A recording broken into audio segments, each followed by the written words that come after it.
विकास करके दिखलाएंगे। Music director रोशन उजाला। यशवंत भैया जिंदाबाद जिंदाबाद जिंदाबाद, यशवंत भैया जिंदाबाद जिंदाबाद जिंदाबाद। रख सोचे यही सबका विचार, सोचे हैं विकास करे जनता से प्यार। रख सोचे यही सबका विचार, सोचे हैं विकास करे जनता से प्यार।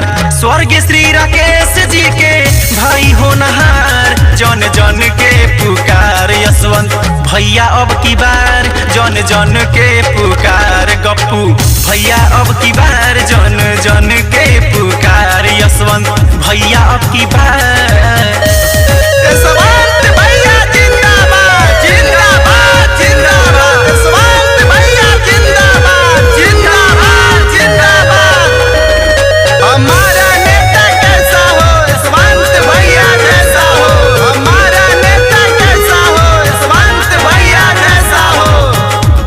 यशवंत भैया जिंदाबाद जिंदाबाद जिंदाबाद, यशवंत भैया जिंदाबाद जिंदाबाद जिंदाबाद।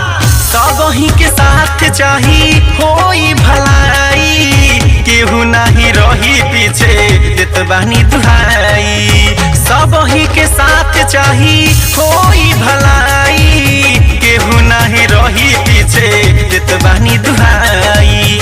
इहे बाटे आप ही से एगो बागुहार, इहे बाटे आप ही से एगो बागुहार, जन जन के पुकार यशवंत भैया अब की बार, जन जन के पुकार गप्पू भैया अब की बार, जन जन के पुकार।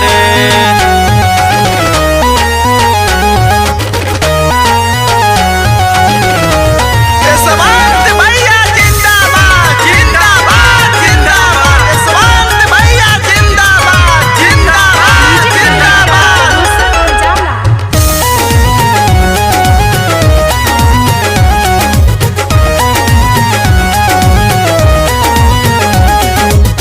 यशवंत भैया रहिए सब ही के साथ हो, दुख और गरीबन के करी ही आबाद हो।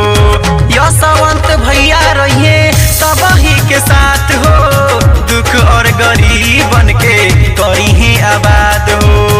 करे हाथ जोड़े अंकुश विनती बार बार, करे हाथ जोड़े अंकुश विनती बार बार, जन जन के पुकार यशवंत भैया अब की बार, जन जन के पुकार गप्पू भैया अब की बार, जन जन के